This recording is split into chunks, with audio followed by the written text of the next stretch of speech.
Mga ka-Manila Filipino, matinding bakbakan na naman ang aasahan natin sa mundo ng international basketball.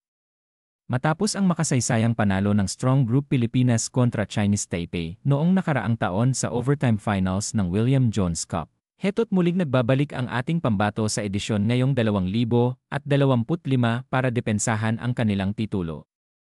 Gaganapin ang laban ngayong linggo, alas -7 ng gabi, sa Xinsuang Gymnasium sa New Taipei City, Taiwan. At hindi magiging madali ang unang assignment ng Strong Group dahil agad nilang makakaharap ang host team na mas malakas at mas handa ngayon. Ayon sa head coach ng Strong Group na si Charles Tew, tila mas matibay na ngayon ang Chinese Taipei team, lalo na't pinalakas ito ng NCAA Division standouts na sina Robert Hinton ng Harvard Westlake at Adam Hinton ng Cornell.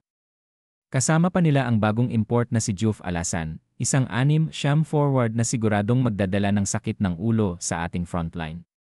Kaya aminado si Coach Charles, "I wish we had an extra game to prepare for them," ani pa niya, dahil may warm-up game na ang Taiwanese habang ang Strong Group ay diretso aksyon agad, ngunit hindi magpapahuli ang Pilipinas. Nandyan pa rin ang pamatay na core ng Strong Group, Renz Abando, Dave Ildefonso, E. Fenner, Tajuan A.G., Angelo Cuem, Gio Chiu, at Allen Liwag. Dagdag pa ang reinforcements na sina Andrew Robertson, Ian Miller, Jason Brickman, at Jevy Gomez Deliano. Kahit na late ang dating nina Ildefonso at Chiu dahil sa nila commitments, handa pa rin silang sumabak. Ang kapansin-pansin, wala muna si Kiefer Ravena sa unang dalawang laro dahil sa isang engagement sa Greece kasama ang Jordan Brand. Pero teka, may bagong mukha na papalit pansamantala kay Kiefer, walang iba kundi si Anthony Robertson, kapatid ni Andre. Sa unang pagkakataon sa kanilang karera, maglalaro ang magkapatid sa isang team. "It's really special," ani Anthony.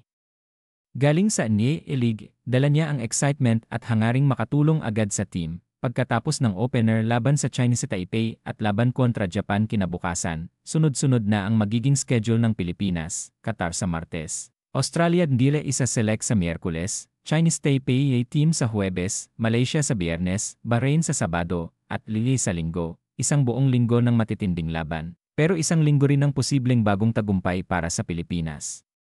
Kaya tutok na mga kababayan. Suportahan natin ang Strong Group Pilipinas sa kanilang matapang na misyon na muling iwi ang karangalan sa bansa.